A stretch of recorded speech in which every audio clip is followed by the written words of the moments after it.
एक ऐसा चौक जो देखते ही देखते भूतिया अड्डे के रूप में तब्दील हो गया था, जहां पर आज भी वर्तमान समय भी चूड़ियां खनकने व बुरी बुरी आत्माओं की रोने की आवाजें आती रहती हैं। हेलो नमस्कार दोस्तों, मेरा नाम मुकेश ड्रीम और आपका स्वागत है मेरे इस प्यारे चैनल में, मुकेश ड्रीम चैनल के अंदर। तो आज की हमारी कहानी होती है महाराष्ट्र के एक सहारनपुर गांव से शुरू, जहां पर अनिल और एक वैशाली नाम की पति पत्नी रहा करते थे।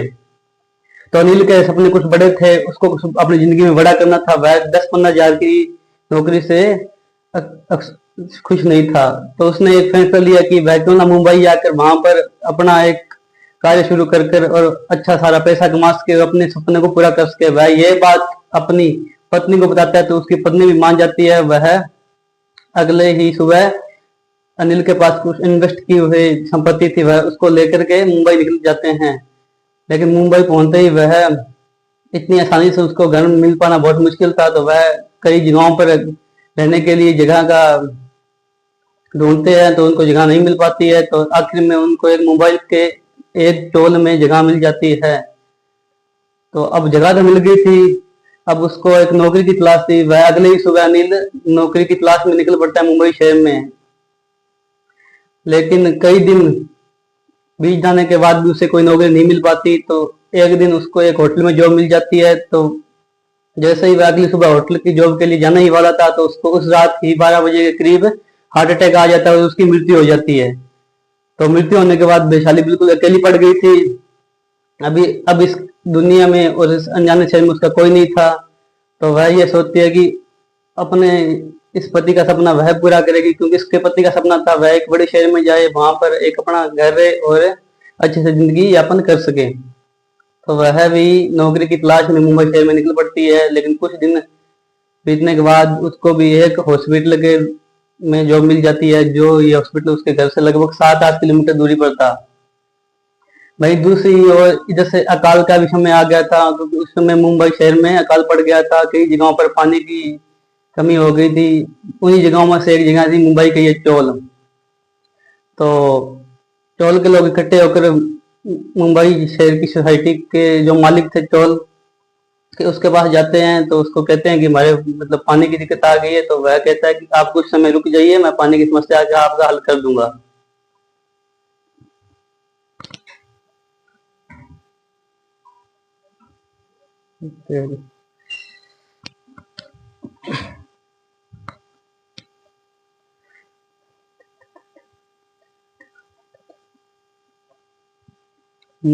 मुंबई का एक ऐसा चौक जो देखते ही देखते भूतिया अड्डे के रूप में तब्दील हो गया, जहां पर आज भी वर्तमान समय में भी औरतों की चूड़ियां खरीदने व चीखने चिल्लाने की आवाजें आधी रात को आती रहती हैं। हेलो नमस्कार दोस्तों, मेरा नाम है मुकेश ड्रीम और मैं स्वागत करता हूँ मेरे इस प्यारे से चैनल में, मुकेश ड्रीम चैनल के अंदर। तो आज की हमारी केस स्टडी होने वाली है महाराष्ट्र के एक छोटे से गांव से, सहारनपुर से, जहां पर अनिल नाम का और वैशाली नाम के दो पति पत्नी रहा करते थे। तो अनिल के सपने कुछ बड़े थे, उसको कुछ अपनी जिंदगी में बड़ा करना था। तो वह ये सोचता है कि वह क्यों ना मुंबई शहर चला जाए, वहां पर अच्छे खासे पैसे भी उसके बन जाएंगे और अपनी जिंदगी भी अच्छे से वह बची खची जी लेगा। तो वह इस बात का पता अपने पत्नी को बताता है। तो उसकी पत्नी भी उसकी बात से राजी हो जाती है और वह अगले ही सुबह मुंबई शहर के लिए निकल पड़ते हैं। तो वहां पर पहुंचकर वह, अब उनको रहने के लिए एक जगह भी चाहिए थी, तो वह जगह की तलाश में लग जाते हैं। लेकिन बहुत ज्यादा ढूंढने पर उनको एक मुंबई के चौल में एक कमरा मिल जाता है और रहने की जगह की समस्या सब पूर्ण हो चुकी थी। लेकिन अब उसको अनिल को तलाश है एक नौकरी की। तो वह अगले ही सुबह नौकरी के लिए मुंबई शहर में निकल पड़ता है।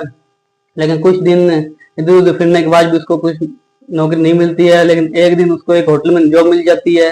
लेकिन जॉब तो मिल जाती है, लेकिन उसी रात उसको करीब 12 बजे के बाद में हार्ट अटैक आ जाता है और उसकी मृत्यु हो जाती है।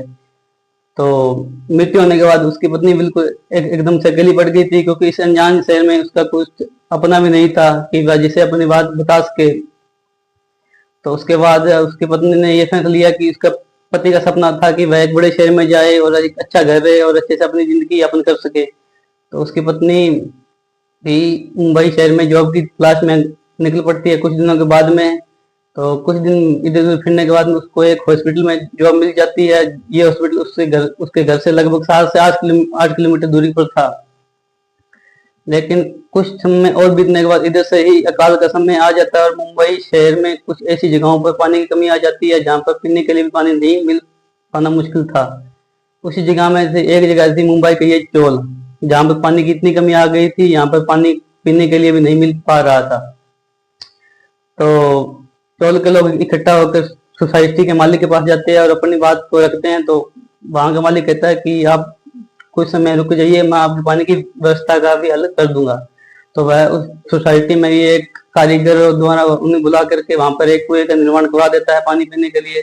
लेकिन कुएं का तो निर्माण करवा देता है, लेकिन उसके आसपास की बाउंड्री को नहीं जगा जाता। तो बस सोसाइटी के लोग कहते हैं कि इसके आसपास की बाउंड्री को नहीं जगा गया। तो वह सोसाइटी का मालिक कहता है कि रुक जाइए, मुझे सोसाइटी कुछ और भी कार्य करने होते हैं, तो मैं उस हिसाब से 2-3 दिन आप एडजस्टमेंट कर लीजिए, मैं इसकी बाउंड्री भी चिपका दूंगा।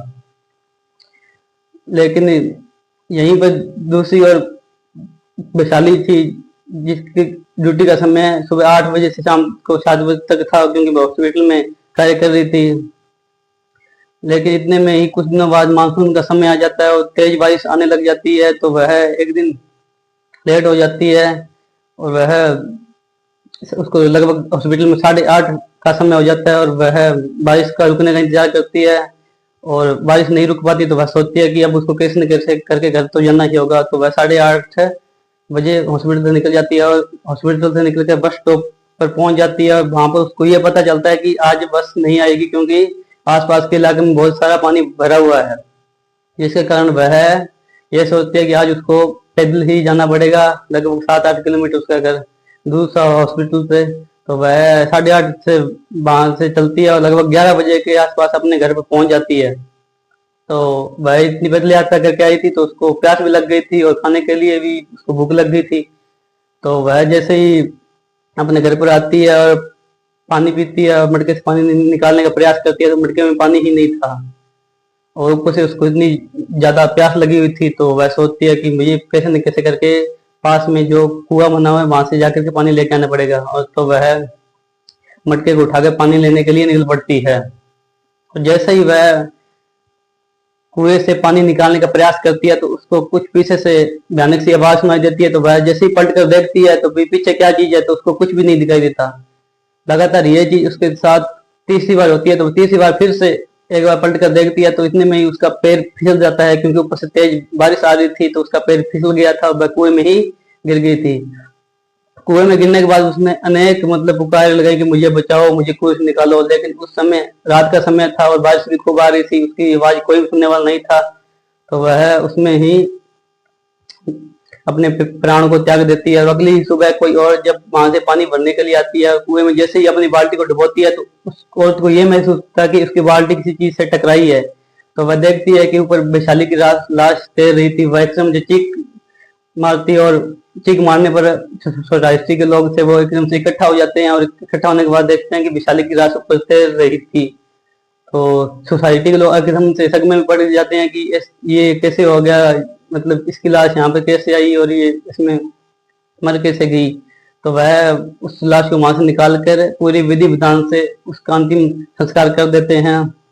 लेकिन अंतिम संस्कार करने के बाद कुछ दिन बाद में एक रामू नाम का ड्राइवर था, जो कि टैक्सी चालक था, उसी सोसाइटी में रहा करता था। और वह शाम के समय में अपने घर को लौट रहा था। और जैसे ही वह घर को लौटता है तो अपने गाड़ी का दरवाजा लॉक करके जैसे ही वह घर को जाता है तो उसको एकदम से बिजली कटने की आवाज आती है। और आवाज आने के साथ में उसको साइड मिरर में दिखता है कि उसके पीछे कुछ न कुछ है। तो वह जैसे ही उसको पलट कर देखता है तो उसके पीछे कुछ भी नहीं था। यह घटना भी उसके साथ लगभग 3 बार होती है। तीसरी बार उसको कुछ ऐसे दिख जाता है कि उसके पीछे कौन है। तो वह देखता है कि उसके पीछे वैशाली है। तो वह उसको एकदम से देखकर बेहोश हो जाता है और वहीं पर गिर जाता है। और यहाँ पर दूसरी और उसकी ड्राइवर की पत्नी भी उसका इंतजार कर रही थी कि अभी तक वह क्यों नहीं आया घर पर, इतना टाइम तो लगता ही नहीं है, अब का तो वह कब का आ चुका होगा। तो वह वहां गेट खोल कर देखती है तो वहां पर उसकी गाड़ी खड़ी हुई थी और गाड़ी के पास में ही उसकी बॉडी पड़ी हुई थी, जो कि बेहोशी की हालत में था। जैसे ही वह होश में आता है तो वह बताता है कि मुझे रात के समय में वैशाली दिखी थी। तो ये बात सुनकर सोसाइटी के लोग एकदम से चौंक जाते हैं कि ऐसा कैसे हो सकता है कि जब उसका अंतिम संस्कार किया जा रहा था तब तुम भी तो साथ में थे, तुमने भी तो वैशाली के अंतिम संस्कार में उसको कंधा दिया था। तो कुछ दिन और बीतने के बाद में लगभग सोसाइटी के 8-9 लोगों को वैशाली दिख जाती है कुएं में से ये बात पुकारती है कि मुझे बचाओ मुझे बचाओ।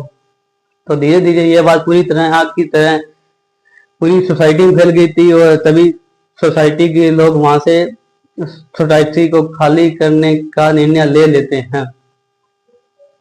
और तब से लेकर आज तक 25 साल हो गए और वर्तमान समय में भी मुंबई के चौल में रोने की आवाज, चूड़ियों की खड़खड़ाहट की आवाज सुनाई देती है।